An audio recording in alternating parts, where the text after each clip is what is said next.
Russian media is drenched with conversations at the moment about whether or not Ukraine can ever get back its lost territories, Lugansk, Donetsk, Zaporizhia, and Kherson. And various individuals are saying, absolutely, this is not possible. The new regions are now an integral part of Russia, are enshrined in our constitution, says one particular Russian Federation Council speaker, Valentina Matviyenko. She rules out any territorial concessions to Ukraine at a news conference on Thursday. Well, the reason she's saying that, of course, is because that is clearly a matter which is being debated at the highest level. She is stating that these regions are unequivocally now Russian, rejecting any territorial concessions. Well, who is she talking to? She's not talking specifically to Ukraine. This is a report which hasn't really come out of the Russian orbit. This is to her own people.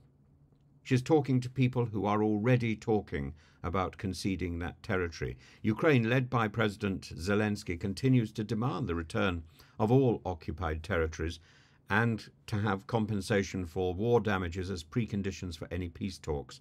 However, Russia maintains that its position is firm. They haven't set preconditions for negotiations, well, not openly. But Valentina's statement suggests that this is a conversation which is going on behind the scenes. It appears to be a stalemate. Maybe that stalemate is slipping. Now, of course, there's plenty of other gossip going on in the Russian newspapers in terms of Ukrainian politics. There are rumors stoked up by the Kremlin, particularly propagated by figures like Viktor Medvedchuk, suggesting that the US and the UK may prefer other Ukrainian leaders over Zelensky, possibly considering figures like Kirill Budanov or Valery Zaluzhny. Well, I don't think that's really a possibility. I really do not think that's a reality. These claims are highly speculative. They highlight the complex interplay of international and domestic factors in Ukraine's political landscape. But most of all, I think they highlight a gap in the news coverage in a Russian newspaper, a little 3-inch hole at the end of a newspaper that needs to be filled with something, and some wag in Izvestia or one of these other rags, a wag in a rag, has filled the space with speculation.